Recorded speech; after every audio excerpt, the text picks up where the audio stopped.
Now, coming to you live from atop the Lavender Town Radio Tower, it's the one, the only, PUCL Podcast.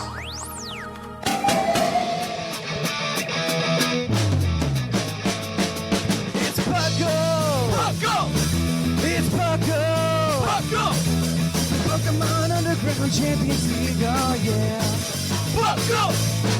PUCL. And welcome to the 521st episode of the 522nd episode of the PUCL Podcast. I am your host and trainer Thatch, here today with my wonderful, as always, co-host. We've got Lord Jushiro. Some say, how you doing, buddy? And we've got R Sigma. Hello. This is going to be a fun show today. I'm actually pretty excited because we don't have to focus on BDSP. No, we do not. That's been like 3 weeks, man. 3 weeks of talking about BDSP, but I'm ready to talk about not BDSP. So I'm very excited. But welcome to the PUCL Podcast. PUCL, of course, standing for the Pokemon Underground Champions League, a nonsensical name we came up with in 2007, where we talk everything Pokemon from the video game to the trading card game to everything in between. Should we start saying like video games? There's a lot of video games, and I think we mostly talk about those. I think so. Mm-hmm. Yeah. We talk a lot about video games, like Pokemon Unite. I mean, the video games are worth talking about, unlike in the past when they weren't exciting, like back when Shuffle was the part of the rotation. They've done a really good job recently, especially in the past like 2 years, of being like, people want like real Pokemon spin-off games, And we've gotten stuff like new Pokemon Snap in the past year, but then before that, we even got like Mystery Dungeon DX. And Unite. Yeah. So one, I think there is a major mess up on BDSP's part, because BDSP does that thing where if you have Sword and Shield data, you get a Mew. And if you have Let's Go Pikachu, have Let's Go Pikachu and Eevee data, you get a Mew. And if you have Sword and Shield data, you get a Jirachi. Right. I think they should, because they're still missing two mythicals. I think Celebi and Deoxys aren't available in there to like completely finish your national decks if you really wanted to. I think they should have put 2 more NPCs in there that give you those, but they make you have Pokemon Snap save data and Pokemon Mystery Dungeon DX save data. Or Pokken. Yeah. Or Pokken. Why not? That would be the meaner one. For sure. It would be mean, but very mean. It technically is still at Worlds, so it makes a little sense. I don't know why. It's still basically valid. I think they've kind of accepted it's dead, right? Like, Pokken's going away like once Unite gets really started, right? I feel like there was a contract. There was probably a 5-year contract or something like that saying, I believe that actually with like the Tekken creators. We will support Pokken for 5 years at Worlds or something like that. Probably. That sounds legit. I would not deny that happened. Yeah. The problem is Pokken stopped getting supported after like a year. That's the problem with Pokken, is that it just stopped getting supported because we got that one DLC. And if they would have kept the DLC up, kind of like how they're adding Pokemon to Unite now, like every few weeks, I think that they could have 100% just kept going. Yeah. And people probably would have kept playing it because you could have equated it to like a worse version of Smash Brothers, but just with Pokemon, right? Like, yeah. And people would probably have played it. Get a new character every 3 to 4 months and be like, yeah, here you go. I mean, the pricing for the DLC was like super high though, wasn't it? Yeah, it was something like $12 per character or something. We can look this up real quick. I believe it though. Like it was real bad. I remember being like surprised it was so high because I think it was even higher than like the Smash Bros. Rate. Yeah. Like I understand it's a fighting game, but it's also like it was a little high. It's milking that franchise, of course, the name. Well, yeah. It's. I mean, I don't disagree with you. I mean, it's like how Unite gets to sell $40 skins. It's like exactly. It's the premium of being Pokemon. Now you can buy it for $15. You can buy yourself your Aegis Slash. Both of them? And yeah. So it's still like $7.50 per. Fun fact, I still haven't played Unite. I played it on Wii U. I sold it back because I'm like, you mean Pokken, not Unite, but yeah. Pokken, yeah. Unite is good-ish. I enjoy it. It's fun to play. I think that's a little bit easier for people to get into than Pokken, a very technical fighting game. Yeah. Mm-hmm. But yeah, $15 right now because Nintendo's weird and they do their DLC in like packs. Yeah. And not like as piecemeal as a lot of other companies do. Yeah, of course. And so you can't just buy Aegis Slash. You have to buy both Aegis Slash and Blastoise as your fighters. But yeah, you can buy it right now on Amazon. You can go buy it. The whole bundle together, if you want it with Pokken, is $75 roonies. So I'm good. Yeah. Of course it is. I think everybody's good without that game. I think we're okay. I remember when they put it on like the Nintendo Switch Online like trial game, and it's like, oh, I'll give it a shot again. Maybe I'll enjoy it. No, that was like a year ago, and I did not enjoy it. The gameplay isn't that entertaining, you know, and unless you are like somebody who is like deep into fighting games, it's. I think that's the reason Unite is doing better than people anticipated, is because it's not a super technical MOBA. Yeah, it feels very accessible. It's very accessible, yeah. And I think that's kind of been the success of the Pokemon franchise in general, is making very accessible products. Absolutely. It's like there's depth if you want to get into it, but anyone can start it up and be like, hey, I'm okay with this. Like, I know what I'm doing. Yes. Yeah. And so I think that's something that that people need to think about when they do it. I don't know. I wouldn't play Pokken, though. I'm just not a big Pokken fan. I don't care about watching it, but I'll probably watch them unite and be like, oh, that's a cool play, you know, because I understand how it works, the basics and everything. Yeah. I mean, I always feel that fighting games have this diminishing return aspect to it, where you play it the first time and it's cool, but by the, fifth or sixth time, it's like, okay, I'm done. So Pokken always, for me at least, had a expiring time as to when that game was going to be just boring. Yeah, it takes a lot for a game to really stand the test of time in general anyway. I feel like, because if you think just even like Smash Brothers, like most Smash Brothers titles stand the test of time. Like I think Ultimate's going to be like a mainstay for a very long time in the Smash Brothers scene. I mean, the 3DS and Wii U ones feel a little awkward because Ultimate just feels like better versions of those. No, it is. Okay, let's be honest though. Like anything on the Wii U, like didn't really exist. Like look at Mario Kart 8 Deluxe. It is the best-selling Switch title. I'm okay with it. And that game came out on the Wii U. Yep. It's a good game. It's a port. I can't be upset. It's just a port. That's the problem. Yeah, but that's a testament of exactly how badly the Nintendo handled the Wii U's launch and distribution. To be fair, the Wii U, I think, was one of those things, because like what the Wii U was is what the Switch is, or what the Wii U wanted to be the Switch. Exactly. Yeah. And it just couldn't do that. Like if they would have done it, even something as simple as being like, oh, you can load just put like a small tiny hard drive onto like the gamepad for the Wii U, right, so that you could say like, hey, I want to put this game on there so I can take it on the go. Done. You're doing fine. But I think they were just too scared to like really actually try that. I don't know if the technology was there either at the time. No, when they were launched, people weren't sure if it was like a Wii U, a Wii controller. When it came out, people were like super confused of what it was. Yes, it was very bad marketing. Well, they were really scared of like leaving the Wii, I think, because the Wii was so successful. And so, I mean, the Wii U has a lot of good stuff on it. It's just, I don't know, it's not done well. And the marketing was, like you said, very bad. It's bad, it was very, so they didn't bad. sell the console enough for the games, and despite how good the games might have been, it's just they didn't sell enough consoles to make it work. No, I think they sold like less than 11 million Wii U or something. It was 13 million. Okay. They've sold 3 times as many Mario Kart 8 copies on the Switch. They have sold more Let's Go copies than they have sold Wii U's. Yes. Wow. That's something. Or it's very close. And that's not okay. No, it is not. No, I feel bad because Mario Kart 8 Deluxe is probably what's holding us back from like cheaper games on the Switch, because it still sells, so there's no reason to like drop the price. But well, did you hear about the Christmas bundles? That like they're just so confident about this Mario Kart thing that the Christmas bundles are just the same. They're like, yeah, you can get Mario Kart 8 bundled with it, or you can get this bundle with a year of Nintendo Online, but not the good Nintendo Online, like the $20 the $20 one. The $20 a month Nintendo Online. Or $20 a year.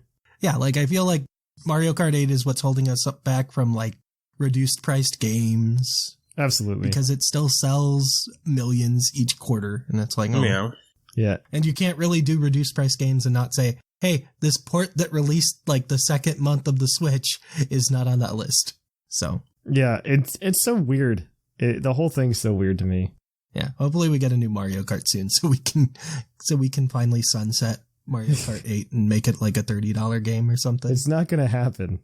As long as the goose is laying those golden eggs, that goose is not going to rest. I mean, its sales are probably stopping them from releasing a Mario Kart 9 or whatever they'll call it. It 100% is. It 100% is. We just need a good Mario Party. I mean, Mario Kart basically has been like a one per generation game, so I don't think they're planning. Yeah, but there wasn't one. This is the same one as last gen. Okay, to be fair though, last gen didn't really exist for them.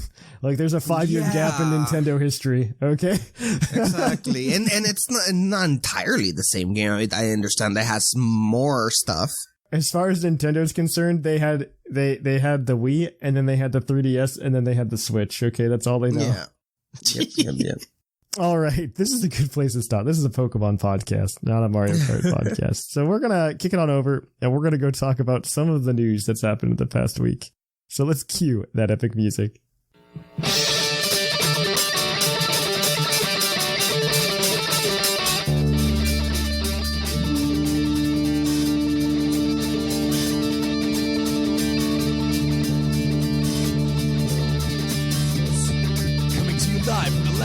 Radio Tower. This just in. And welcome to the news. In the news, we have very little to talk about. It's like this weird thing that's never happened before, where we have like a game just came out, but they've got another one coming out in like a month and a half. Just for a reminder, if you're playing BDSP, you can still get this mystery gift with the code BDSP Underground with 0 as the O, because they don't let you put O's in because they don't want you to confuse them. This will give you color statues of Turtwig, Chimchar, and Piplup for your secret base. And this is going to go until May 31st, so you have a hot minute to go get it. But I would go ahead and try to pick them up so you don't forget. Mm-hmm. I don't think they're exciting. I have found playing BDSP that I cannot find an electric statue to save my life. They're exciting because they're one-sized colored statues. Like that's the excitement here. That's true. Okay, that's fair. They have the same value as like a 9-square one. Like, oh, that's crazy. I mean, I still want electric statues. Like, I can't find a Pikachu statue or an Electivire statue or a Luxray statue anywhere. It's really annoying.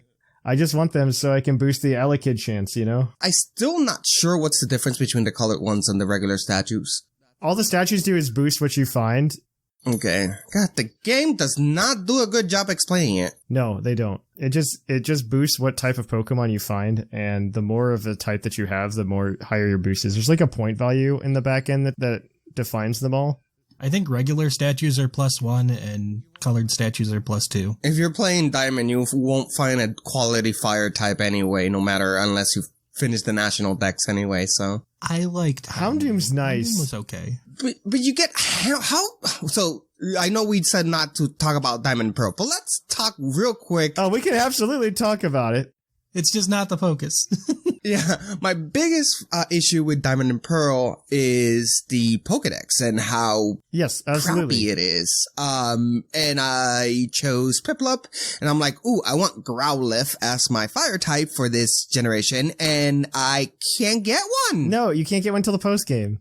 It's ridiculous. And then my whole team, unbeknownst, not even intentionally, my whole team is weak to ground. Hey, I had that problem. I had a Staraptor and 3 Pokemon weak to ground. It was great. Right, and I had to pick Bronzong if I wanted to have an entertaining Pokemon to use that I haven't used in the past. And it was my whole team is weak to ground. Can't find for the life of me a good fire type in that game. And they give you Houndoom, but Houndoom they give you as already fully evolved instead of just giving you Houndour. It's like, what's going on with this Pokedex? It's weird, and I don't understand it. It is very weird. I mean, the DP Pokedex is bad, and I'm surprised they use that instead of the updated one. Right. Like, Platinum fixed a lot of problems. Right. Like, they understood there were problems and Platinum fixed it. So I don't know why they're just like, yeah, let's revert. Oh, because it's different people, I guess, a different studio. And they were like, this, I'm not sure was a problem. And they still made it a problem. I think Papa Game Freak sat over their shoulder the entire time. They didn't let them change anything until they reached the Elite Four. And then they're like, you can do what you want, but you can't touch the levels.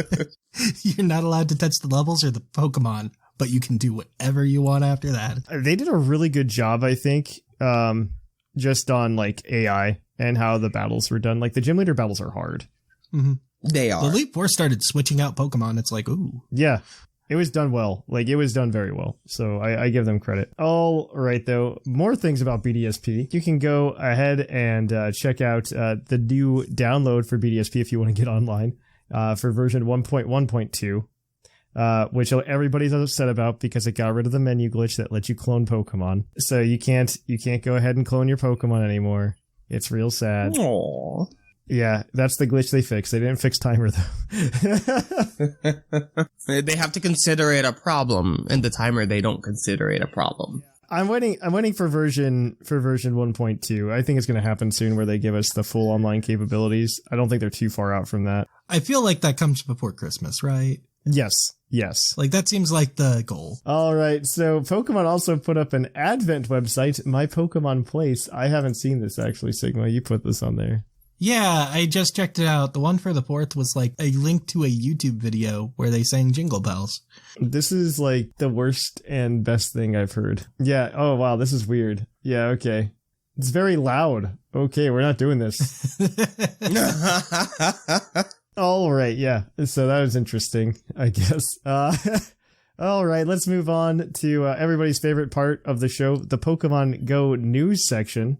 I do believe there's still that battle competition coming up next weekend, by the way. Tiny Tourney. That's the one. Yeah, Tiny Tournament's still happening, so make sure you register for that before next weekend if you are interested in that. Yeah, it's like Little Cup, except they ban bigger things or taller things. Yeah, it's like more fun Little Cup. I'm gonna play. I think it sounds like fun. Okay, so lots of Pokemon Go stuff came out because it's a new season, and cool. Each month they're going to do like a month-long quest of a certain goal. This month's goal is Stardust, which you get every time you capture a Pokemon. And I believe there's a dino in there somewhere towards the end, so that's cool. Oh, yeah, that's what I heard. Yeah, January's focus is on XP, and I believe Goomy is the Pokemon for that. And February is based on the number of captures and has a Noibat. And I like Noibat, and I need more. So. I haven't caught a Noibat in Pokemon Go yet. I think I caught one, maybe two. Yay. So I don't have a lot of candy, and they take like 400 to evolve. So it's awful. They also announced the Johto Tour will be coming this year, which is same as the Kanto Tour last year where we got the shiny Mew, and it was actually really cool and like one of the best events. Yeah, I might jump into that this year. I didn't do the shiny Mew thing last year, but I did. I might jump into it this year. Like, it was the best event Pokemon Go's ever done. So, oh my. I wish they would do those more frequently instead of just once a year. Mm-hmm. I'm very interested in what they're going to do with it because we already have shiny Celebi. Yeah. Shiny Ho-Oh and Lugia have been around for a while, so I'm intrigued. I want to know what we're getting before I... What will be special about this? Yeah, before I commit, I'd like to know what's coming. Like, is it going to be something from Legends? We're gonna get a new Meltan-esque Pokemon, and it's not gonna be fun. Yeah, I still don't have Melmetal in the game because I just refuse to go back to Pokemon Go, which I know I shouldn't. I should go back and at least fiddle around with it. You're fine. I mean, if you have Pokemon Home, it'll give you the free... Yeah, you get a free one. Gigantamax one. Pokemon Home? How? You just have to transfer like one thing from Go and they give you a Gigantamax Melmetal. I really don't like Meltan and Melmetal, mostly because they're the only Pokemon that like exist outside of the main series games. Mm-hmm. You can't evolve Meltan in-game, and I'm very frustrated by that. It's a little annoying. Yes. There needs to be an evolution method for that. Even if it's just like a Thunderstone. Like, just do it. I've always said that if a Pokemon exists, it needs to be somehow attainable in the main games. It doesn't need to be all in one game. I agree. I accept multiple versions and multiple generation in order to get them, but they have to get available. And the fact that they make you play Pokemon Go just to get Melmetal, it's annoying AF. Yeah, I can see in a few years that getting dropped because I don't see how Pokemon Go survives. To the extent that it is now, once they catch up with actual Pokemon, which they're getting dangerously close to doing. I'm curious of what their 5-year plan is. Now, yes, I want to know what Pokemon Go is going to be like in 2026, and I don't think it'll look nearly what it looks like in 2021. Just because the only thing they've been doing that's like quote unquote new and different has been adding Pokemon. And slowly adding shinies. So slowly. Yeah. Well, yeah, shiny definitely is like the, what's the word? It's the draw. It's the draw. It's everyone can catch them all, I guess, but it requires patience to get shinies. Community days are a big draw. Just for that reason, the shinies are just a higher percentage. Like the random events don't have a higher boosted shiny rate that I like, so I usually don't bother. Might be controversial, but I support multiple shinies colors for Pokemon, for the same cool. Pokemon. Like, I know they started doing something like that.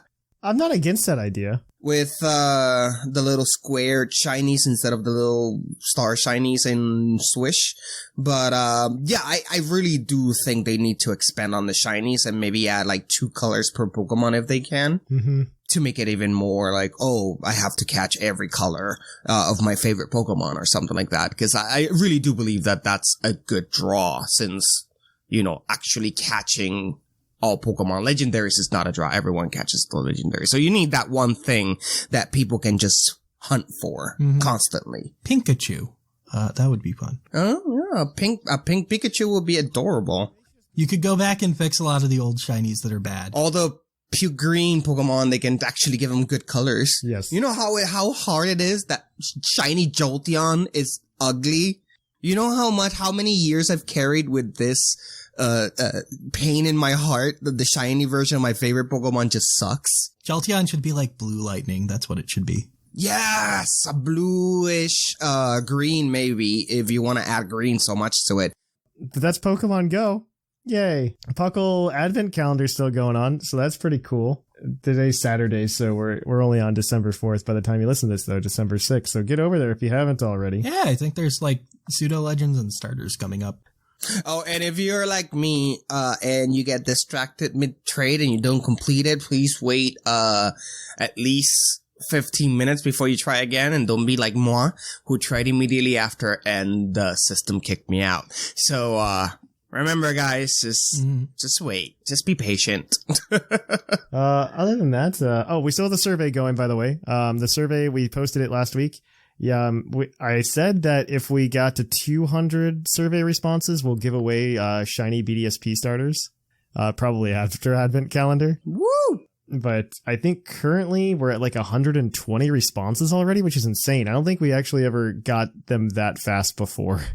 So if you haven't done it yet, help push us to 200. I think we'll definitely do it. I think we could definitely do it by the end of this month without any problem whatsoever. But other than that, we're going to kick things on over to PUCL's Poke Quiz, where we're going to quiz your co-host on their insane Pokemon knowledge.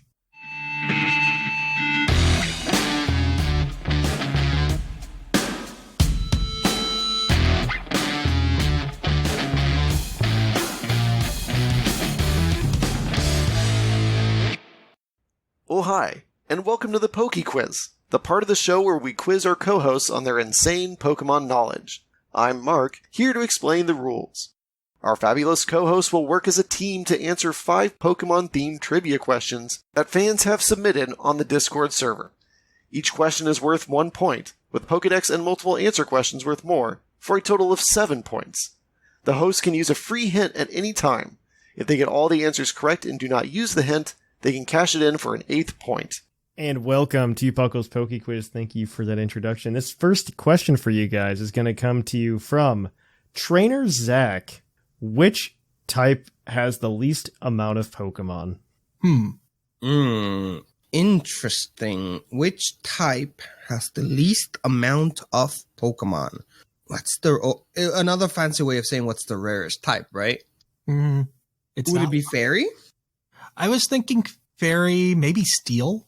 Yeah, I guess so. Steel's up there probably, and Dark is probably. Diamond and Pearl has made me like.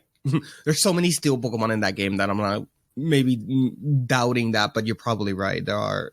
I think it's between those three. I think we've reached a critical point of dragons where we have a lot of dragons. Yeah, we have so much dragons. We have so many. There are a lot of 3-stage dragon lines now. Yeah, there's so many of basically everything, with the exception, I guess, it's fairy, steel, and I guess what's the other one that could be dark? I think. Yeah. So that's just gonna need an answer soon, though. So what do you think? Do we go? Do we go with steel? Do we go with fairy, or do we go with dark? I want to say fairy. I feel fairy. Just there were. Yeah. What's that? Just because it's the newest, I can it's see it. The newest, and I feel they didn't go back and added that many fairies, with the exceptions of the ones that they did. So I think that's the one, because I feel there's more steel than fairy, but I might be wrong. Okay, I'm down with the logic. Fairy type is unfortunately incorrect. Fairy type is tied for second least, if that makes you feel better. That feels better. The answer is actually ice, with only 51 Pokemon. The most forgettable type, yes, of course. I assumed the Lowland Regionals helped it out a little bit. Probably a little bit, but I don't know about they did much. So, yeah, 51 Pokemon, or 5.66% of all Pokemon are ice types. Second place is tied between Ghost and Fairy with 59 Pokemon. I thought Ghost was much higher, too. And then tied for fourth is Dragon and Electric type with 62. 62. So, yeah, a lot of Pokemon that don't have a lot of types. Yeah. A lot of Pokemon, or a lot of types that don't have a lot of Pokemon, I guess I should say. Yeah. So, that's your 0 for 1, but your next question is going to come to you from... Oh, you guys know TCG. You should be able to do this one. Yeah. What evolution has never appeared on an English pack art? This is from ILSHG. I'm not going to try to pronounce that. So good news is the newest set definitely had, I believe, Umbreon and Sylveon on the front. So right, and I don't think every time a new evolution has come out, they've almost always been featured on the boxes because EVs are popular. I don't know pack arts too well. That would check out based on the fact that only one of them hasn't appeared. So right, so it's none of the newer ones. I feel it would have to be one of the first three, or maybe does EV? Wait, you said evolutions, or does EV count? Evolutions. Okay, so not EV. No. It could be Flareon or Vaporeon. I do not recall if Jolteon was in the pack of Jungle, and I think it could have been because that art has been used so much. Yeah, like I don't know the earlier ones where it would, like Espeon's the other thought. I feel Espeon must have been featured at some point. Because like I said, Umbreon was on like the newest pack, but Espeon wasn't. So I feel Espeon was at some pack. point. It might be wrong, but I think he might have. Well, any of the new ones are always features in packs. Like I believe that Leafeon and Glaceon and Sylveon have all been on packs. I believe that. Flareon, I do not know. Jolteon, I do not know. And Vaporeon are the first three are the ones that I cannot recall which one of those were in packs and which one was not. Flareon, I vaguely remember. On like you vaguely remember Flareon? Packs, okay, then it has to be, I guess, Vaporeon? Maybe, yeah. I don't recall Vaporeon in any of the packs. I vaguely remember maybe Jolteon, but I'm not too sure. So who do you want to go with? I'll let you choose this time. I think I failed missing. I think I'm okay going Vaporeon. Vaporeon? I think I remember Flareon on one of the older packs. So okay, so let's go with Vaporeon. Yeah.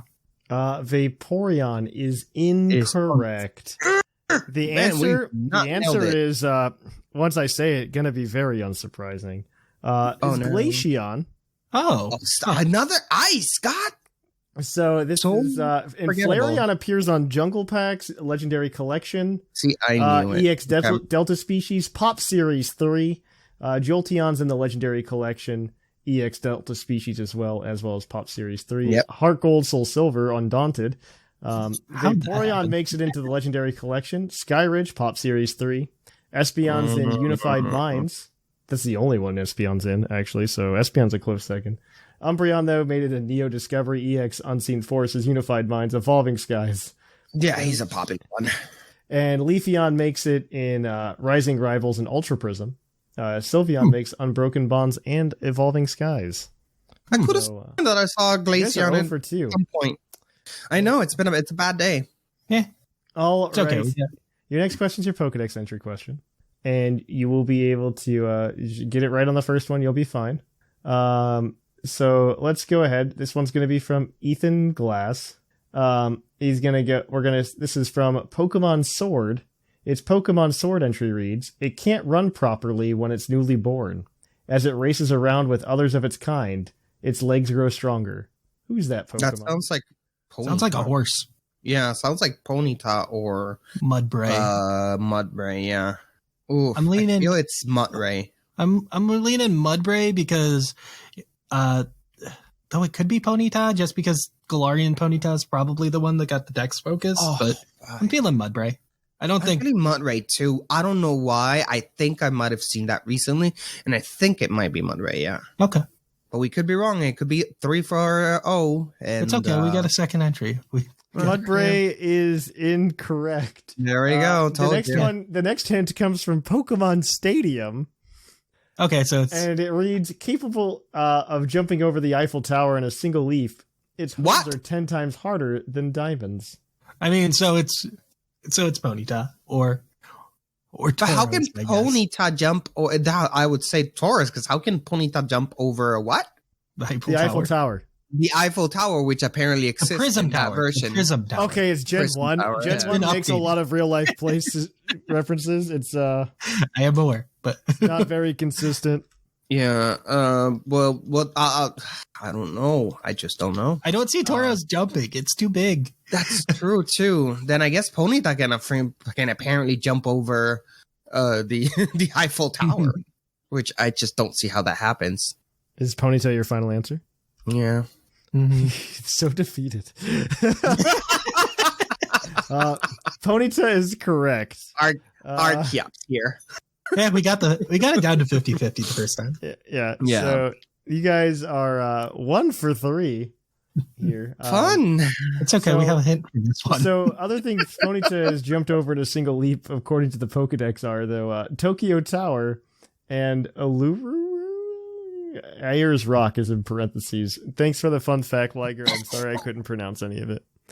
So you guys are 1 for 3. Our next question is going to be your multiple answer question. You can get up to 3 points here because I'll be generous. Oh,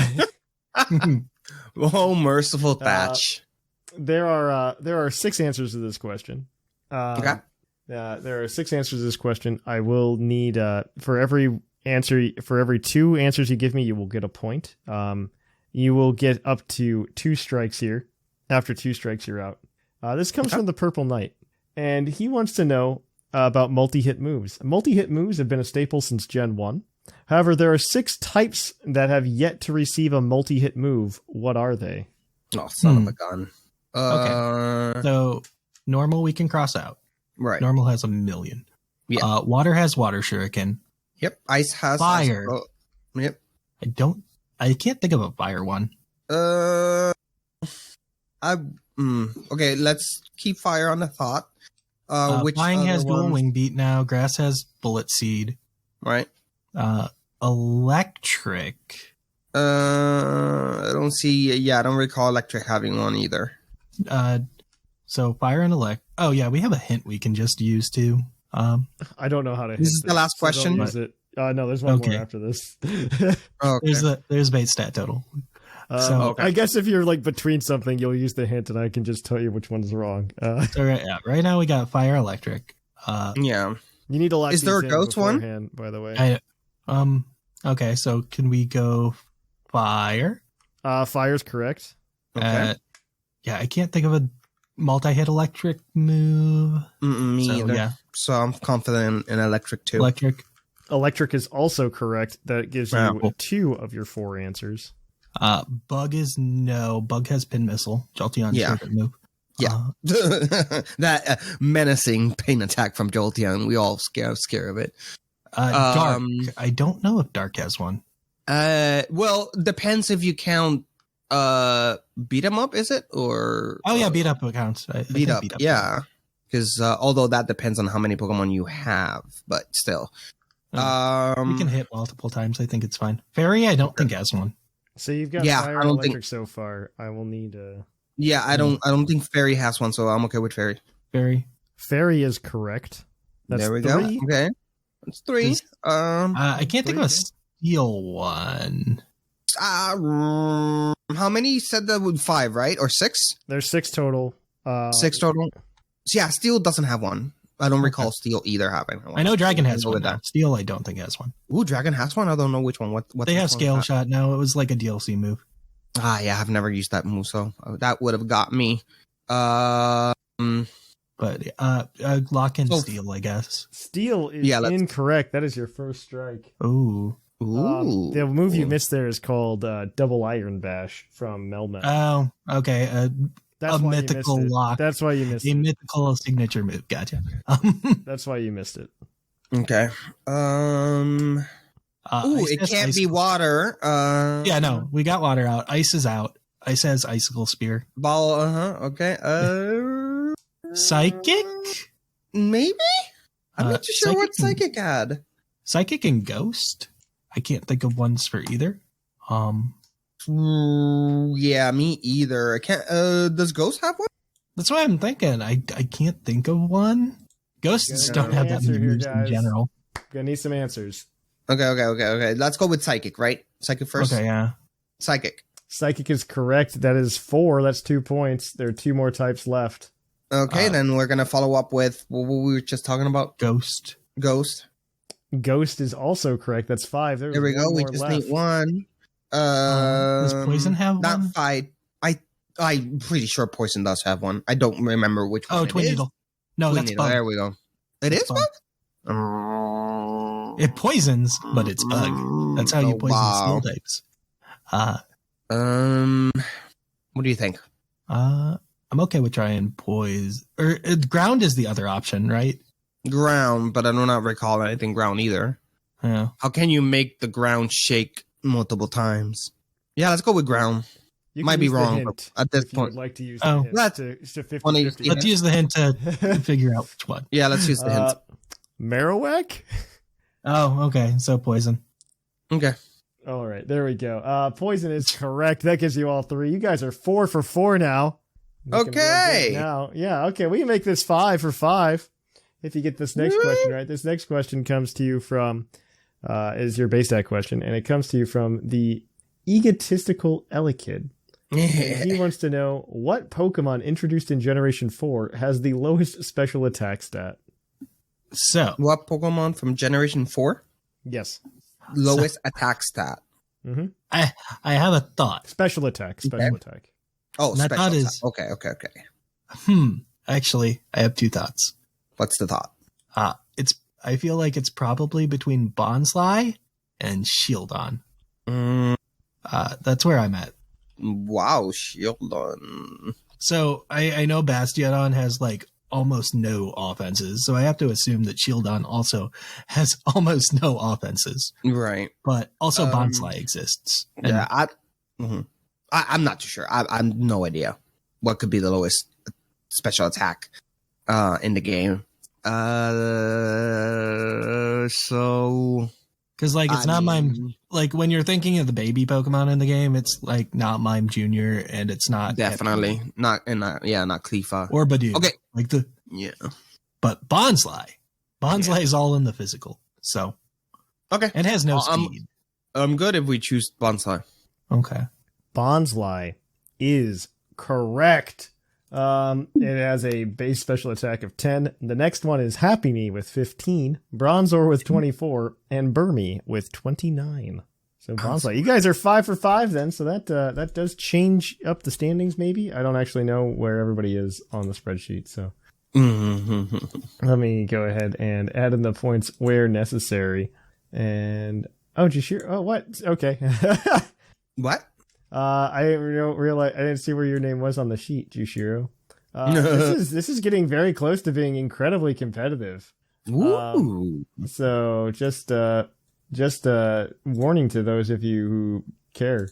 So in first place we have Whimsicott with 24. In second place we have Seth Vilo with 20. In third place we have Sublime with 19. In fourth place, we have a tie between R Sigma and Jushiro. Ah, 18. In sixth place, we've got Linian with 15. In seventh place, we've got Mark with 10. Claude9's in eighth with 9. And Minky and Shamu, I'll bring up the rear, tied with ninth for 8. On that note, if you want more Poke Quiz, tune in next week. Until then, we're going to kick things on over to the topic. Hey, would you like a green Tauros badge? Well, you can have one. If you come over to our Patreon at patreon.com/PUCL Podcast, we are going to be giving them out once we hit $850. We're going to be giving those to every patron at the $10 plus tier because we love you guys. We'd love to see this project made. Of course, if we hit any other thresholds on the way there, such as $800 for the week-long giveaways to the community, that would also happen as well. So if you'd be interested in getting a green Tauros badge, feel free. Come on over. If you can't support the show, don't worry about it. You just listening is enough for us. So until then, though, guys, I'm Thatch, and I'll catch you guys on the flip-flop. And welcome to our topic. Our topic today is going to be Pokemon tweet response. We'll come up with a better name when we release the show tomorrow.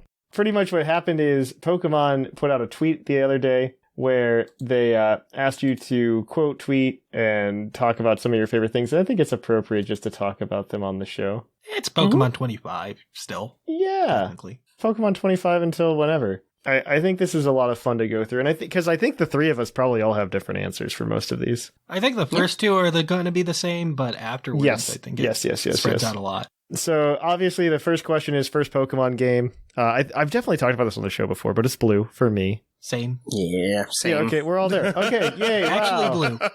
Like straight up blue version, nothing else. Yep. Blue version. Man, I went back to that recently though with that playthrough because I'm trying to do national decks in every gen. Yeah. Man, because that is just such a rough game to play through. Oh, the decks back then without eggs. I will say with as much crap as like we were giving BDSPs like regional decks, I still think blues is better.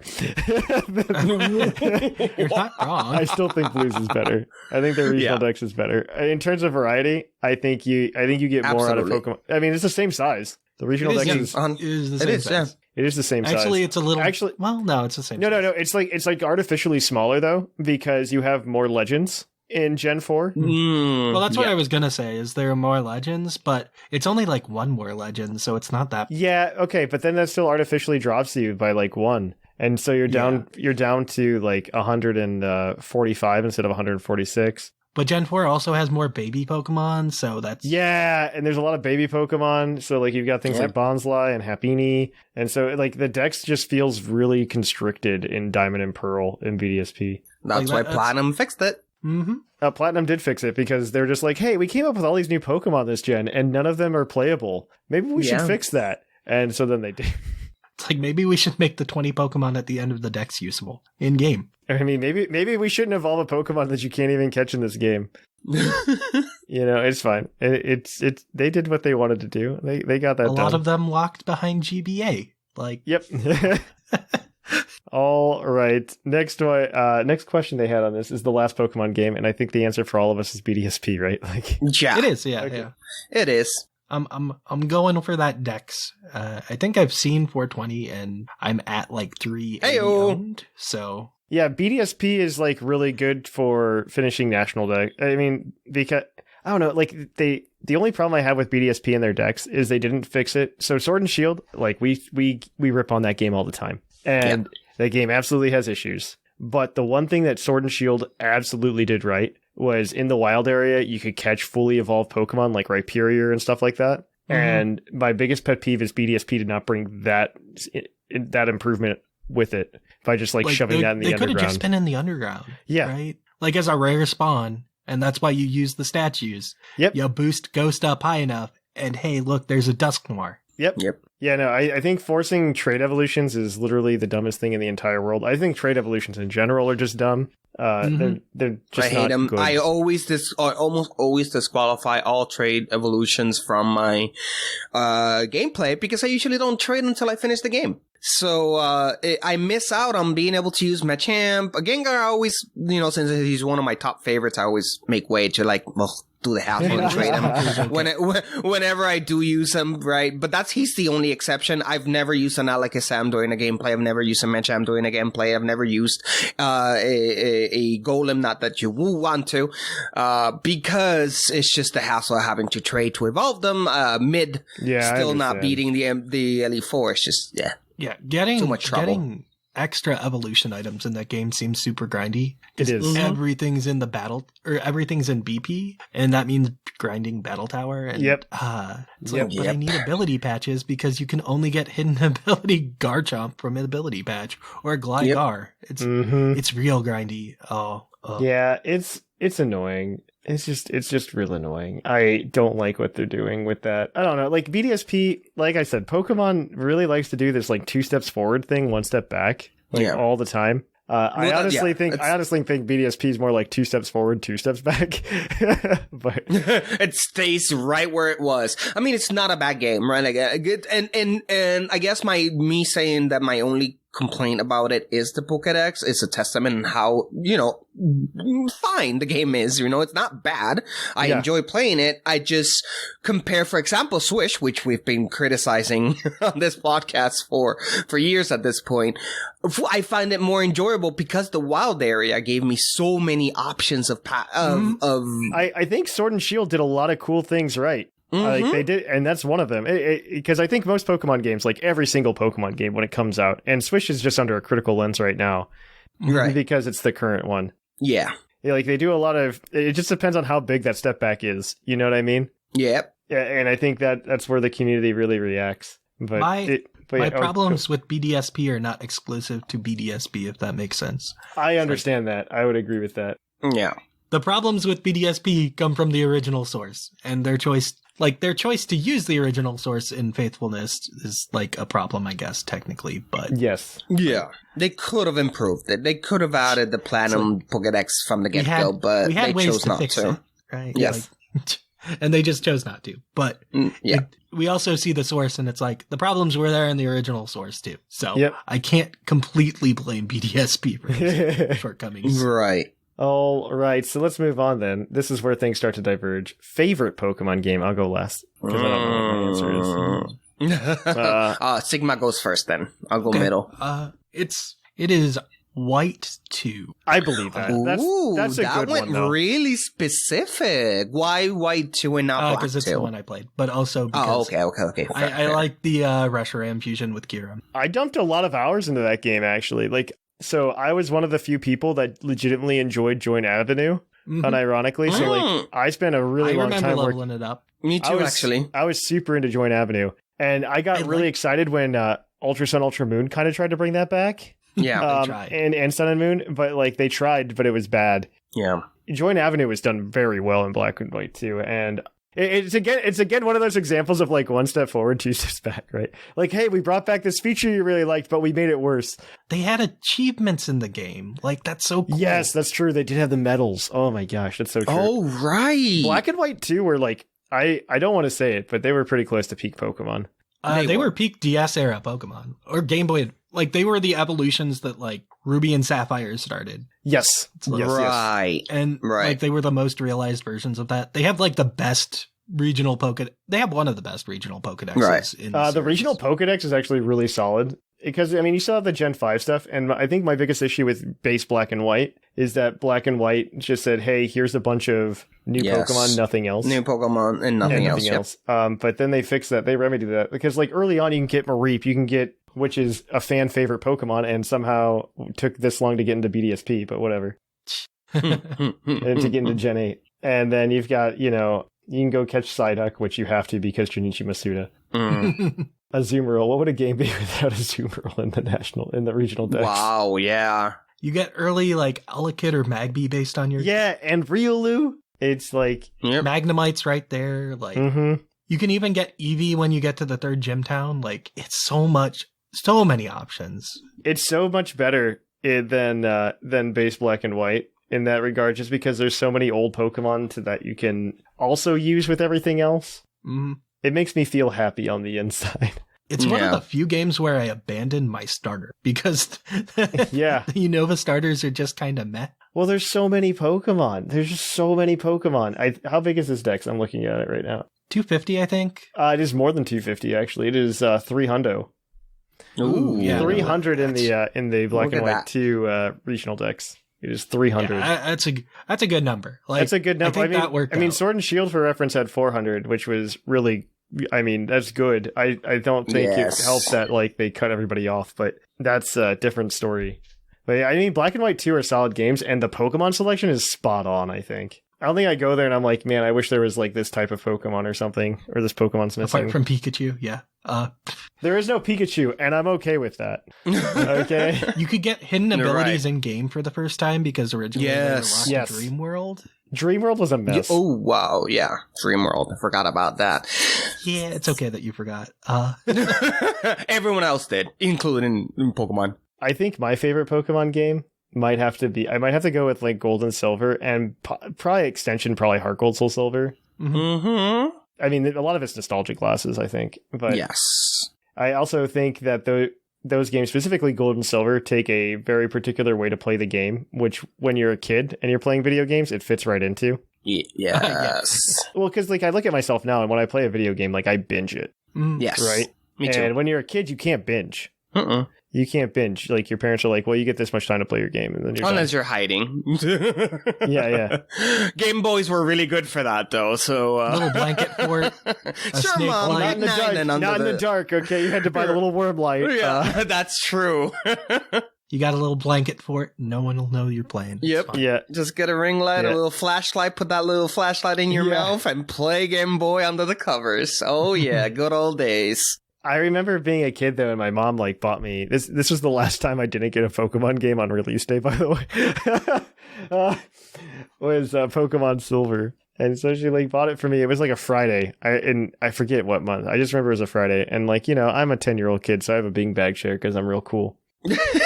You were real cool. You were going to be cool for 10-year-old Jushiro. I can tell you that. Yeah. I never had a bin bag. I had a beanbag chair, okay, and I remember just like sitting in it, and it felt like hours playing it, but it probably wasn't. It was probably maybe like 2 hours. Like I got home on a Friday night and played it until I had to go to bed or something like that. But I just remember playing that and just like having the like it brings back nostalgia, those memories of just like playing Pokemon Gold and Silver. Also, just with how vibrant the colors were, because these were the first ones that came in color, Yes. and you could absolutely tell the difference between the day and night cycle based on the Yeah. colors. And those colors are super nostalgic to me. I like. And they did a really good job recreating them in Heart Gold, Soul Silver. Like I was saying, it goes back to like this way that you have to play Pokemon, because like the leveling in Gold and Silver is awful. We can all agree to that. Yep. Of wild Pokemon. Three But like, if Pokemon. you're just playing like 2 hours a day and you're doing the daily events like the bug catching contests and stuff, and you're Yeah. backtracking a ton, it all comes out in the wash. Mm-hmm. It really does. Yeah, no, you pick and 3 you're like Pokemon a kid. and that's all It you works. Yeah, I agree. 100%. I love that kind of play style too, just because it's something you like pick up and just do, Yeah, I don't know. I enjoy those games, and I think Heart Gold, Soul Silver work out in the same way, as long as you're willing to do the daily events and not binge it. But it's all right. But what about you? What's your favorite, Jushiro? So my favorite would be Gold and Silver, just like you. I mean, Gen 2, it's just hard to beat. It's everyone's Empire Strikes Back, right? It's everyone's favorite Pokemon. However, I'm going to be a little bit controversial here. And I am actually going to say that tied for first place for me for my favorite Pokemon is Sword and Shield. I think that's fair. I'm not going to disagree with you, because I think it did some cool things. Let me preface I this just think by it did saying... bad things. Yeah. Preface saying that I'm not, as many of you long-time listeners know, I'm not a competitive Pokemon game player. I'm not I'm not trained in those ways. I'm more of I love the game itself. I'm the type of player that likes to every once in a while just restart it just because I want to go through the gyms again, and I want to go through. And that in Sword and Shield, for me, personal opinion, please don't kill me on Twitter, to me, Swish brought that to a pinnacle point of enjoyment for me. The fact that the open world provided, like we've been discussing all this episode, because it's complete opposite of Diamond and Pearl. The Pokédex amount, once you hit the wild area, opens up so much. And the fact that I was able to play this generation with fossils, for example, just having my whole team be fossils, and you can do any type of topic. In fact, you want to go steal and just to have a skyscraper and not just mechanical looking Pokemon, you could do that in Switch. You want a theme of all different types of fire type Pokemon, you can do that in Switch. While not finishing the Elite Four, or, not being champion yet. And that brings a level of enjoyment and replayability to the game, that I don't, other than Gold and Silver, I haven't seen in any other Pokemon game, where I feel like right now, as we're chatting, I'm here like catching Pokemon in Sword and Shield.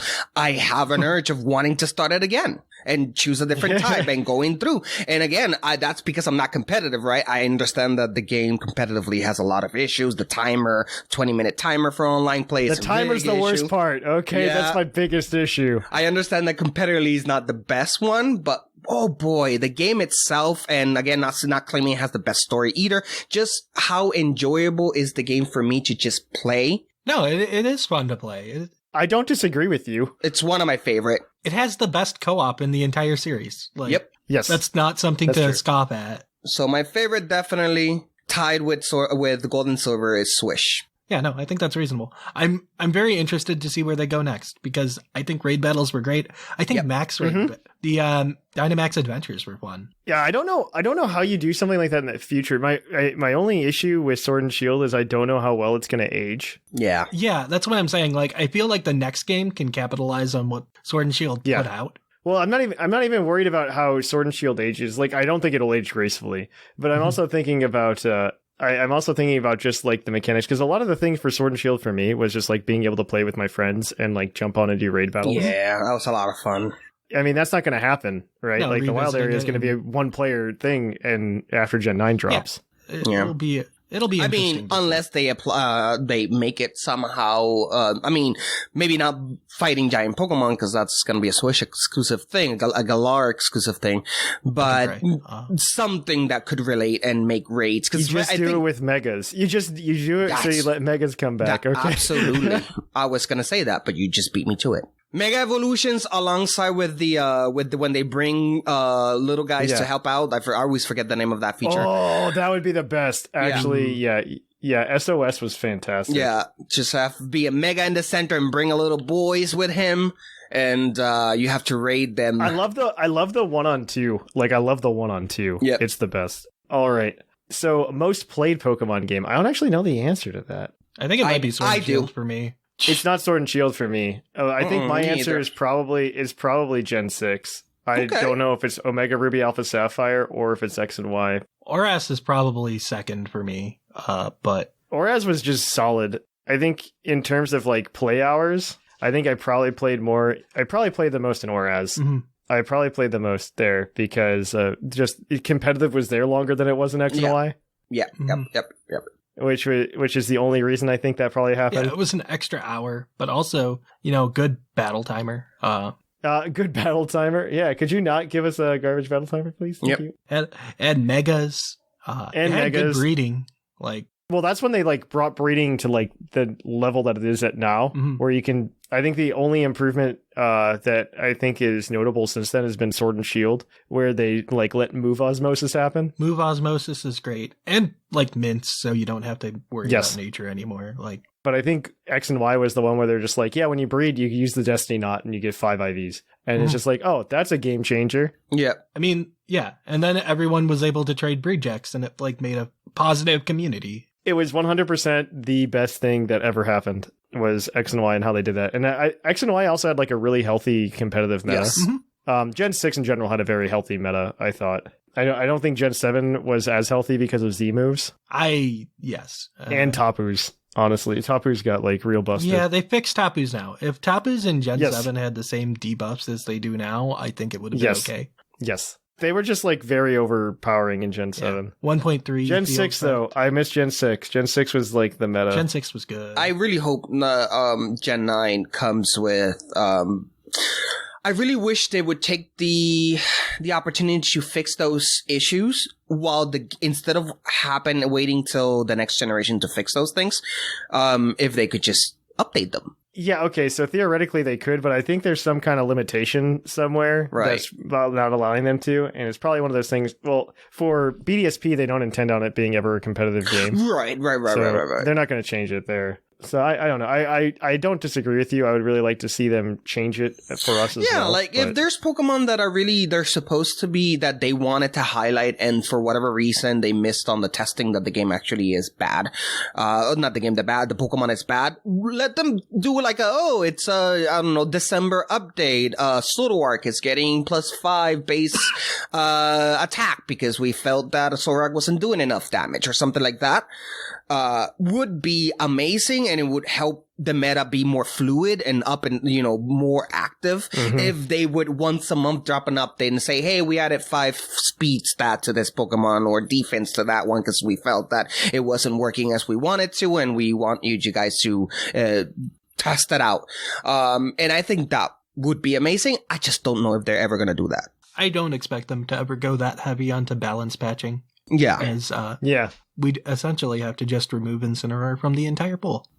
Okay, so yes, most played Pokemon game. Most played Pokemon game. Yeah, no, I think it's Sword and Shield for me. I did 150 max raid or Dynamax adventures for Zekrom. Like, oh, never mind. You did that. Yeah. Never mind. I mean, Dynamax adventures are fun. I do a lot of shiny breeding. I do a lot of max raid battles. Like, yeah, my most has to be same as Thatch, Gen 7.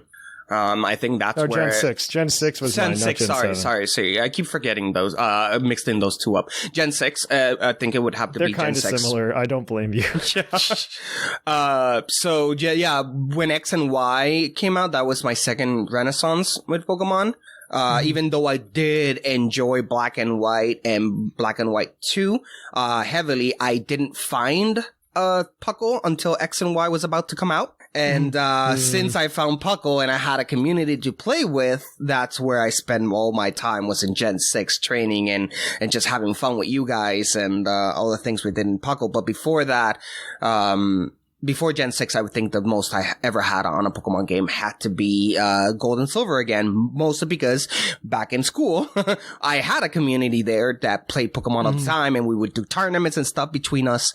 So I played a lot of Gold and Silver, Silver particularly, so I could play at school with my friends. So it has to be those two. Yeah. All right. So I don't know that I can answer this question. But, I can. Actually, I can. Favorite Pokemon game soundtrack? Mine's X and Y. That's my answer. Okay. It's a hard choice, but I can answer it. I think mine's X and Y because it was okay. So like we had Gen 8 and Gen 7 where they were just like, hey, these regions are based on a real life place, and they shove that down your throat. Right. Mm-hmm. Like, especially Alola. Oh my god. Yeah. Or it's just like, hey, did you know this is Hawaii? But like, so, which is fine. But like, so Gen 6 was based on France, and that's cool. They didn't shove it down your throat too bad, especially with the music. I mean, you knew it was France with like with Prism Tower and everything. Well, and the cafes everywhere, and the Pokemon that you could, the fashion sense of it. The fashion sense I thought was more generic. No, it's pretty much France. We know that France is the mecca of fashion, so that's why they implemented those things. That's why they implemented customization. Or they say they did. But the actual outfits you could buy were, I don't think, were French inspired. I didn't think it was too much down your throat though, especially with the music. Like, okay, listen to the Sun and Moon soundtrack, and then be like, yeah, this is Hawaii. Yeah. But then you listen to the X and Y soundtrack, and all you think is like, oh, this is just remastered Pokemon. Right. And that's why, because we're talking about the soundtrack, right? Yeah. And so that soundtrack to me is just like a very upscaled, just like Pokemon soundtrack. And I think it's the last time we really got that. Galar is okay with it too, but there's definitely moments where it's just bagpipes. Yeah. I really really enjoyed BDSP soundtrack. It is really good. It's one of my biggest high points of that most recent game. Just for me, if not the most recent one, because it's just so good. I have really fun memories of Gold and Silver again, and all the songs from that game.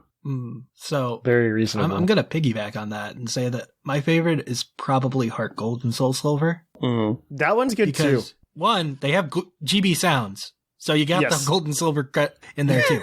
But it was such a passion of love. Did you know that each of the legendary dogs had its own like remix theme? Yes.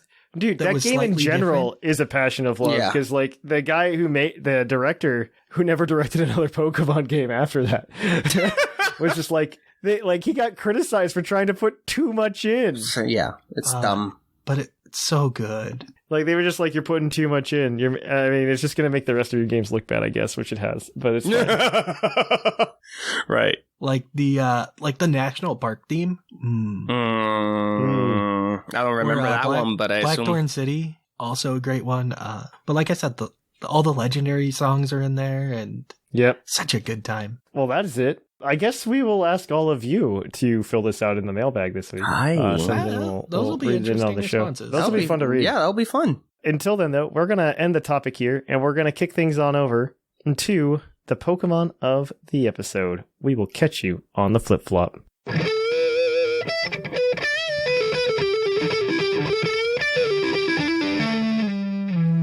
The episode.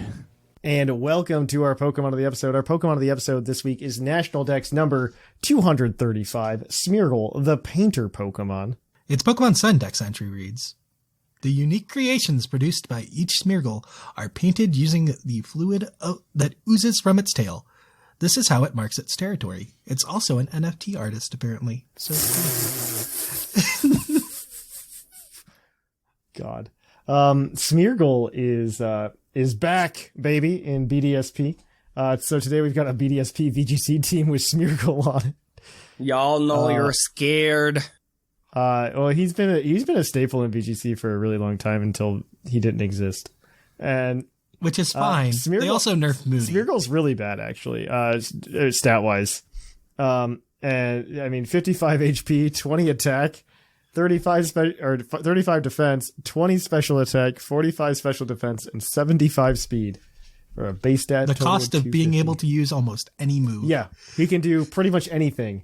He can run most moves. I think Dark Void got a nerf for him specifically. You can't do that anymore. Yeah, well, no, it got nerfed. I think it was down to 50% unless Darkrai uses it. No. So it got nerfed because only Darkrai can use it. Yes. But also, it got nerfed probably because they thought Battle Royals were going to take off and they didn't want people spamming Dark Void against their entire team. So they're like, okay, it can be a coin flip instead. Yeah. It used to be 80% accuracy. And then, it dropped to 50%. Oh, it can only successfully be used by Darkrai starting in Gen 7. I think one of the nerfs was because of VGC. The other one was because they thought Battle Royals might be a thing. Yeah. Okay. So the 50% drop must have been Battle Royales, which was wrong. Yeah. That's what I feel like it was. And then it must have dropped and then they just don't let Smeargle use it. Then it's like, this is not fun in VGC. No, it wasn't. It was awful. 80% accuracy on sleep for everybody. It's awful. And then in Gen 8, they took Moody and said, no, you don't get evasion anymore. Yes. That's not fun. Which is true. It is not fun. It is not fun. Like, it's awful. But you still run it anyway because you get +2 and -1 to every, or you get 2 boosts and one drop with Moody.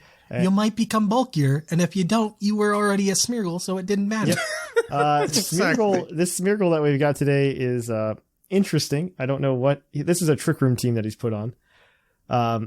This is a Focus Sash Smeargle with Moody. It is 244 HP, 4 attack, 4 defense, 4 special defense because level 50 nonsense, and probably some like Life Orb or Toxic number.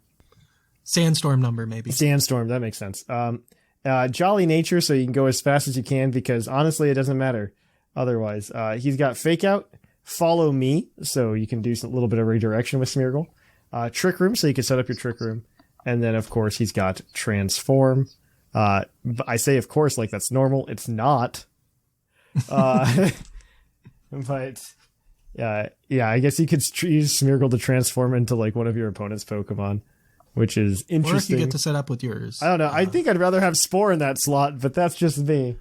I probably would too, but you know. I've never used Transform on a Pokemon that already have moves. Does the move disappear and be replaced with whatever? Yeah, no, it's just like Ditto. You transform into whatever, and you get 5 PP on every move. So it'll get actual stats. Yeah. So that's good. Yeah, well, you could imagine if you like fake out or something, and then you get like Moody Boost, and then you transform into something that already has boosts. Ooh. That could be. Could you imagine? Fun. Yeah, so like you're already boosted like crazy, so you could end up like taking advantage of that. Tyranitar is here. He has an Iron Ball because they limited his move pool in BDSP, and he had to make up for it somehow. And so he has Sandstream. Obviously, he's got 252 HP, 236 attack, 12 defense, 4 special defense, Brave Nature because we are a Trick Room team. And he's got Rock Slide, Fling, which is what that Iron Ball is for, because I guess he doesn't have Iron Head anymore. Fling Iron Ball, I think, is like one of the highest BSPs. It's like a 130. It's very high. It's very high. Something. And he's like, also got Crunch and Protect. I bet it kills a Cresselia. It probably or does. It probably does. But moving on, I guess we'll let Jushiro go with some more Trick Room stuff. Yeah. Of course. We'll follow it up with Torkoal. With the ability Drought, of course, to bring that harsh sunlight into play, power up those fire moves, weaken those water types. We have it with an EV spread of 252 HP, 252 special attack, 4 special defense, and a quiet nature. Now we're gonna focus those 0 on attack, 0 IVs on attack speed. I don't know how easy it is to do that nowadays. I don't think it is. It's like the last thing they need to do to make competitive Pokemon super easy to get is 0 IVs. Yeah, give us a berry that will lower their IVs to 0 or something.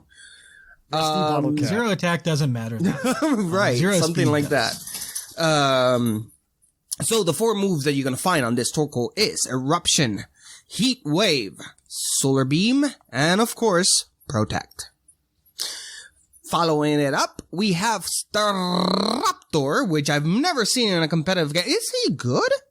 They're a better Intimidate mon in games. Yes. But it has one thing it can do real well. With that first attack there. Yeah, you'll see. Oh, okay. So we have a Choice Scarf Staraptor with Intimidate. That's an ability. Its EV spread is 252 HP, 4 of attack, and 252 speed with a Jolly Nature. So you're going to maximize on that speed and HP, I imagine, for that final gambit. As the attack, alongside with Brave Bird, Double Edge, and U-Turn for that switch. Final gambit, sometimes just like an erase button. Like... It erases something. Your max HP. It intimidates and then something disappears. Yes. Gotcha. It's what you do. It's wonderful. Like, it kills something and then you get Trick Room set up with the other Pokemon. Yep. That is your goal. Could you imagine turn 1, it's like Smeargle or Staraptor, and then you just like click the erase button and fake out? Wow, yeah. I don't even think you want to do that because then you're wasting your other Pokemon's move. I think you want like the next Pokemon, Cresselia, to sit there and click Trick Room, and then you actually have a good Pokemon on the field. That's probably true. And then you send in Smeargle, fake out something, and like set up move. Yeah, that's fair. All right. Well, you talk about Cresselia then. Yeah, we have Cresselia with a Lumberry and Levitate. We have max HP, 196 defense, 52 special attack, 4 special defense, sassy nature, 0 speed, 0 attack. That could be harder to get until we get transfers, hopefully. But you get Trick Room, Ice Beam, Moonlight, and Calm Mind. So we're going with Ice Beam as our only attacking move, but it's probably fine. I don't know what actually resists it in this format apart from like fire Pokemon. So. Cresselia was a staple of competitive game, right? Oh, yeah. Cresselia has always been good. Absolutely. It's always been very good. Great support. Mm-hmm. It's getting the low speed that's the problem, and especially in Brilliant Diamond and Shining Pearl. Yep. Because it's a roaming Pokemon, which makes it awful. Yes. Like, do not hunt the 0-speed Cresselia in this game. No. Please. Do not. No. No, you buy. Roaming Pokemon are a thing of the past. It was really sad to see them back. But the last Pokemon we have is a Snorlax with the Ayapapa Berry. Ability Gluttony because we're eating a berry at 50% HP. It be the life. EVs are 228 HP, 52 attack, 140 defense, and 84 special defense with a 0 speed. Hey, we have an extra 4 left over, I think, with that speed. You probably do, actually. Spread. VGC. But it's level 50, so that another 4 probably doesn't matter. Yeah. There's a 4 somewhere. It's 8. I think it's 8 that you need for a stat point at level 50. 4 for the first and then 8 for the rest. Yeah. Is how it works. So, but anyways, attacks, facade, recycle, curse, high horsepower. That seems like a standard Snorlax. Yeah. They burn ya, you're gonna kill things. Yes. Yes. Also, like, great target for the Smeargle to transform into after a couple. Oh, I forgot you could just transform into your partner. Yeah, like Cresselia, not a great transform target. Like, oh boy, you're firing off double ice beam, scary. But Snorlax with curses, that's because transform also copies the stat boost. Yes. Oh, It's kind of spoopy. Does Imposter do the same thing? Imposters just use transform immediately, essentially. Immediately, so it does copy also. Oh, See, this is stuff that I don't know. That's super in singles interesting. with Zacians. Yeah. Imposter Dittos are dumb. Yes. Because a Ditto comes in, gets this boost from Zacian, and then gets its own ability boost. Yeah. So it's at +2. Wow. It's dumb. Yeah. And it has an item too, I believe. Yep. So. Yep. You can be like choice band. It's dumb. All right. Well, that's going to be the Pokemon of the episode. We'll put this team on the Discord for you guys to check out. Other than that, though, there won't be a giveaway because we're doing an advent calendar. So just come to the advent calendar if you're a patron, get extra bonus stuff. Become a patron, get extra bonus stuff. Once that's all over, we'll resume our regularly scheduled programming. Yeah, the advent calendar is really good. So just do that. And on that note, though, we are going to kick it on over to the mailbag. It's mail time! Send in your emails! Mail! And welcome to the mailbag. The mailbag, as always, is brought to you by the fictional energy drink Green Tauros, the energy drink that gives you hooves. Hooves. And we'll give the Green Tauros badge to anybody who writes a really good email that we can bounce some conversation off of. Granted, it only lasts for like another month, so Yeah. It's fine. Somebody came up with a decent idea in our survey. Actually, I was reading through the surveys where they're just like, you should give out a different badge each year, and I'm just like, that's not a terrible idea, but branding. Yeah, that's actually not a bad idea either. Well, okay, so Green Tauros had to discontinue a lot of their other flavors in the past. Okay. For various reasons. Okay, Red Gyarados would give you gills. That doesn't work well when you're trying to walk on land. Okay, Green Jolteon will make you vomit. Yeah, it was. Most of the other flavors weren't better, and like getting hooves is also very scary. So right, it was. It just doesn't work out too well. We should probably think about it though. All right. So on that note, we are gonna go ahead and get started. This is the part of the show where you can email us at PUCLPodcast@gmail.com and we'll read it on the show. Last week we asked you guys what your favorite Gen 4 Pokemon was, and honestly, a lot of you had better stories than I actually anticipated, so we're going to read a few of those for you today. So our first one this week is going to come from Ufel, and Jushiro, you have that one. My pleasure. He says, "Greetings, Puckle Crew. This is my first time writing in, and I am excited to tell you the story about my favorite Sinnoh Pokemon that later became my overall favorite Pokemon. The year was 2009 and I was playing Pokemon Platinum. Good choice. I had looked up online that the Ice Beam TM was on Route 216 and I thought that it would be a perfect fit for my Empoleon to take down Cynthia's Garchomp. Moving from Snow Point down to 216, I made a fateful encounter, a Sneasel. But this one was different. It was all pink and a yellow feather on its head, and I knew this was a rare encounter. Because one of my friends had taught me about shiny Pokemon since he owned a green Zubat, and I was incredibly envious. The only Pokemon I've had on my team was my Empoleon, and that's it. In the mid-50s, and 2 low-level HM Pokemon. Ah, the good old days. When you could just train one at a time. Okay, so we want to talk about things that modern Pokemon games have done right. Killing HMs is one of them. Yeah, definitely. HMs are not missed. Yes. Keep them away. I do not know anything about Sneasel, but I was eager to catch it. But for some reason, it would not stay in the ball. I knew Surf would fainted. So I looked through my moves, base power, to find its weakest one. 50 base power. That must be the weak enough to not faint. Oh no. But to my horror, I learned that day that ice types are weak to steel. Oh no. So I watched my Empoleon Metaclaw the poor shiny Sneasel one-shotting it. And it has no defense. Oh no. God, I was devastated. But with the newfound interest in the Sneasel Pokemon, I caught a normal one, evolved it, and used later, and later used that Weavile to become the champion. Ever since then, Weavile has been my favorite Pokemon, and I still remember my first shiny that I have ever caught. Anyway, thank you for reading this email, and I hope you enjoyed the story. Hope to catch you guys on the Discord server. You fell. 2 things I want to add here. Yeah, go ahead.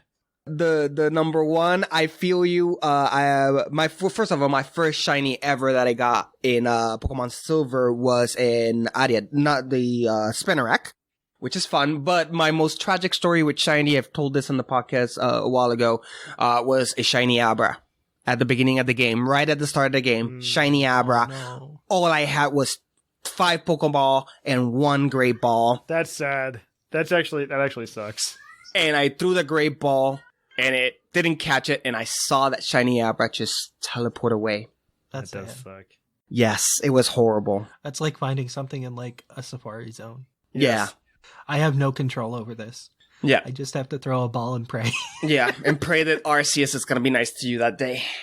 Man, yeah, no, this just brings me back to Gen 4 in general. Because, like, Yeah. like the Weavile hype, like, the prep for Gen 4 was so good. We haven't had a Pokemon Gen hype like this in a while for a couple of reasons. One, they hyped it mostly using baby Pokemon and evolutions of existing Pokemon. Right. I mean, that's like a third of the decks. Plus all the evolutions for, like, Electabuzz and Magnemite. Yeah, yeah, well, it was like- that was just big like- hype. I don't know, Gen 4 kind of feels like a capstone to, like, what they were trying to do with OG Pokemon. Yeah. It's like, here's your capstone. Because we never again got anything that big outside of Sylveon, and now with the regional evolutions. But It kind of felt like Gen 2 Part 2. It's like, Yes. let's revisit the concept of Gen 2 Yeah. again. And then the implementation was really bad. It was really very bad in bad. Diamond and Pearl. it was really bad. You can't catch Tangrowth. You can't catch Tangela to evolve into a Tangrowth. That's fine. Yeah. It's like, oh, you want to get elected? I hope you have Fire Red. But also, it was still in a time when, like, the anime wasn't, like, not being watched. So they used the anime a lot, too, to, like, really push this. I mean, I remember finding the Pokemon. The Pokemon were in XD Gale of Darkness, too. Munchlax made an appearance, and then you could use the Bonsly in the Bingo. In Bingo. Battle Bingo. That's Yeah, cool. in Battle Bingo. It was really weird and interesting. You could click Rock Slide. Yes, you could have Rock Slide Bonsly. Wow. Yeah. And then, like, Weavile and Lucario were statues in, like, a mystery dungeon game. Yep. They did a lot to, like, really try to hype that up. I don't know. We just haven't had them, like... I feel like every gen is now its own contained thing, and they don't really try to hype them up in previous gens. Because it feels like a lot of gens are just writing on ideas that they were trying to implement later on. Yeah. When will we have the Pokemon cinematic universe in game? Never, I guess. Now it just seems like, oh, we created these Pokemon for this generation, so they don't, like, have these ideas that are left over that they implement later. Yeah. I mean, that's what regionals are starting to feel like, but... Kind of. I don't entirely disagree. Yeah. I like regionals. That's one thing I hope they never... Regionals are really helpful. Yeah, I enjoy them. yeah. No, regionals are something they shouldn't stop at all. Ever. Like Yep. They should keep going. Give me more regionals. Regionals were the best idea they've had. And Yes. Regionals and Mega Evolution were both really good bangers. Yep. Mm-hmm. I think regionals are better than Mega Evolutions. Me too. Design-wise. I think they agree with you. I also think they agree with you, yeah. I think they agree with you.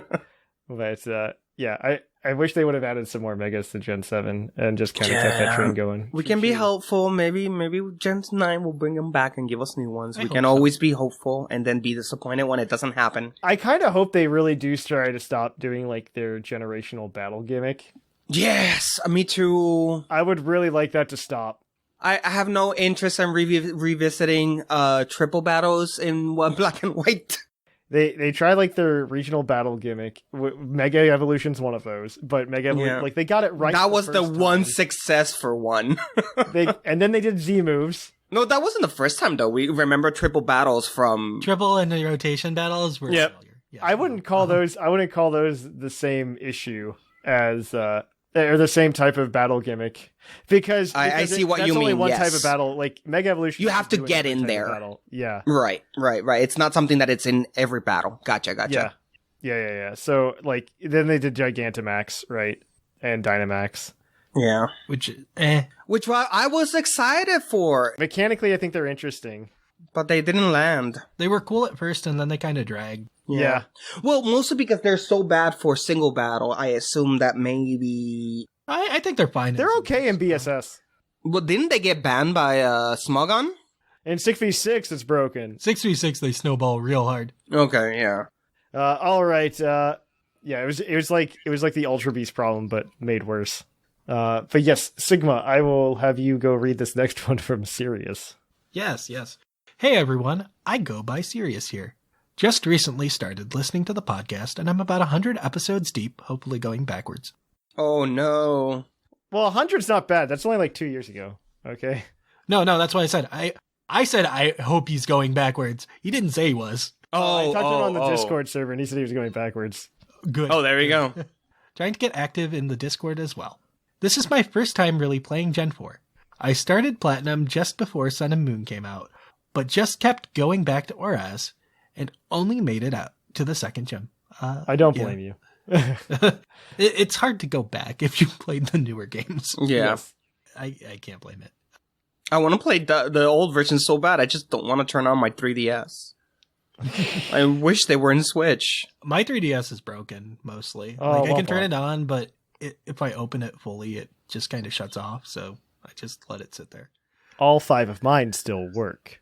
It's like a pinched wire in the joint or something. I don't know. Anyways, back to the email. I really do love the Gen 4 Pokemon, though. I love the designs of this generation, and I think it holds some of my favorite Pokemon. Rotom has been a favorite since I got my first one in Gen 6. Yep. I even did a shiny hatch on one last year in Sword and Shield and got it after 5A. Ooh. Ooh, Rotom has a solid shiny, by the way. It's actually really solid. I like Red Rotom. Red Rotom. Red Rotom. Maybe that's Yum. the next one. That's the next one. There we go. We're going to be sponsored The by energy Red drink Rotom. that gives you a zap. And maybe it won't be an energy drink, but a restaurant chain, you know? Right. Red Rotom. Ouch. Shockingly good prices. If only commercials were still a thing. Right. They aren't, and for good reason. You're not wrong. This is the first good idea we've had in 3 years, so. I also really love Gliscor and have one on my party. And Leafeon is my second favorite evolution after Espeon. Oh, look, listen to that, Whimsicott. You're not alone. It's not Glaceon, so things are okay. I like Glaceon, okay? I like Glaceon. She's adorable. I think she's the Glaceon's my favorite. I just know it's the worst, okay? She's a she's a trophy Pokemon. You're not actually gonna use her in battle. You're just gonna have them around because she's cute. I do think Glaceon's probably better than Flareon, but that's another thing. But yeah, but Flareon's not good. I know. Flareon has never been good though, so when will Flareon have its spot? No, none ever. Yeah. Everyone said that once Flareon got that physical fire move, it was going to take off. Oh, yeah, he was going to be real good after that, right? It'll be a real threat. No. It got its physical fire move and has done nothing with it. Doesn't it have the base 60 speed? Yeah, it's a horrible speed and defenses, so it doesn't live long enough. Yeah. The casual one, knows this, but mostly because I'm an Eevee fan. It's like, it can have a guts boosted flare blitz and it's still bad. It's fine. I tried many times to try to make him competitive back when I played, and it just never happened. No, it's 65 base speed. He got the 65 in the speed. If he could switch his special attack and his speed, like, life is good. Then it will be interesting, but no. Yeah, he's just bad. All right, keep going. I also think Leafeon has the best shiny out of all the evolutions. That... No. Umbreon. Umbreon's really good. And Umbreon? Sylveon and Umbreon are really good. Yeah, they're it's tough there. Vaporeon's okay too. Umbreon, I think, wins. I think Umbreon wins that, though. Yeah, Umbreon wins that easily. I like the blue. Yeah, black and blue. Oh, Yeah. It looks gorgeous. So good. Just wanted to write in and share and to say thanks for all the content and fun lately. Oh, Good. You're welcome. you're welcome. It's our pleasure. Keep on keeping on. Serious. It's fun for us too. All right. This last one today is going to be from Fatneck. Hey, Puckle crew. Newcomer. He calls to the himself, podcast. by the way. He calls himself that, by the way. Fatneck, yeah. That's what he calls Yeah, himself. Yeah. Just making sure we're not making, Newcomer to the podcast here, writing in for the first time. My favorite Pokemon from Gen 4 is a very underloved mythical. That's right, everyone's favorite sea slug, Gastrodon. I mean Manaphy. He goes, I mean Manaphy. I like Manaphy. This little water bug is easily my favorite mythical ever and my favorite Gen 4 mon. Full disclosure, the reasoning is purely sentimental, so nostalgia trip incoming. Back in Gen 4, I used the phrase, No! "See me." I will, that's a trademark of Puckle LLC. Okay, we're coming for you. I worked really hard to complete my first National Dex in Platinum. I was 9 when Platinum released, and I didn't really understand the events or distribution of Mons. Thank God for the internet and plentiful glitches.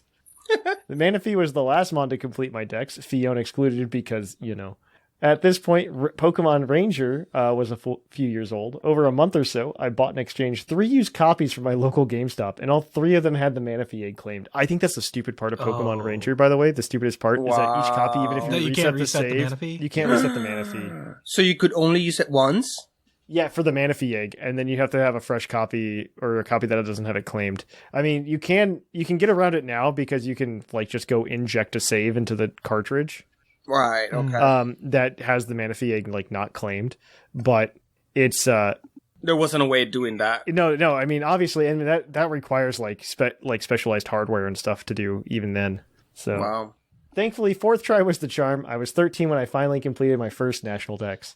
Fast forward a few years, and I had since lost my DS and the game cart with a full Dex. I'm now 22. Oof. That is very young. Yes. I mean, to be fair, I did the podcast when I was 22, so. Man, I don't like thinking about the fact that that's when I revived Puckle was when I was 22. I'm not 22 anymore. Mm-hmm. I'm now 22, hadn't played a Pokemon game in nearly 10 years. This past May, my fiance bought me a Switch and Sword. I fell back in love with the series all over again. I put in 300 hours on Sword between May and August, mostly shiny hunting. Needless to say, my fiance regrets her decision. My biggest qualm with one of my bigger qualms with Sword and Shield is that the shiny hunting is you're just riding and doing eggs. Yes. Yeah. That's my biggest qualm. I want a good shiny hunting method like Dex Nav. I think that was the last great shiny hunting method. It was a good one. SOS chaining's all right, but I think Dex Nav was peak. I would rather run on a bike than do SOS chaining personally. Yeah, I enjoy the egg thing. Mostly because I feel I'm more attached when I hatch them. It's ridiculous, but that's how I feel. After the announcement of BDSP, however, I really wanted to play through Gen 4 on its native hardware and take another stab at the National Dex. A friend generously sold me their old DS, Ranger, and Pearl way under market value. Thanks, Daniel. To my surprise, after putting 10 hours... Daniel better listen to this podcast, Badneck, okay? To my surprise, after putting 10 hours into Ranger without touching Pearl, there was a Manaphy egg on the cart still. Ranger's actually a fun game, so I don't blame you. I immediately went to Pearl and sent the Yegg over. I took this Manaphy through my entire playthrough and loved every second. I haven't quite completed the decks in Pearl yet, but I did send the Manaphy up to home to see the attached picture. I cannot wait to have this Manaphy in the new BDSP games. I have been really happy with how they've handled Mythics so far for BDSP. I wish they would have demythicalized Darkrai and Shaman, but I'm happy with the Manaphy egg distribution. Thanks for entertaining my rant. Cheers, Fatneck. No, it's great. It's got some old contest ribbons. I know, it's cute. It's cute. But yeah, that's it for the mailbag this week. Green Taurus badge. Who do we want to give it to? There were many good ones this week. There are many good ones. I like you feller. Yeah, I'd be okay with any of them. Let's just do UFEL then, because I don't want to be giving out too many Green Taurus badges, okay? Until we get next month's... yeah, before the Red Rotom badge comes into play. The missed Shiny Sneasel hit home, so... Yeah, we'll do that. UFEL, you get it. Yay! Yeah!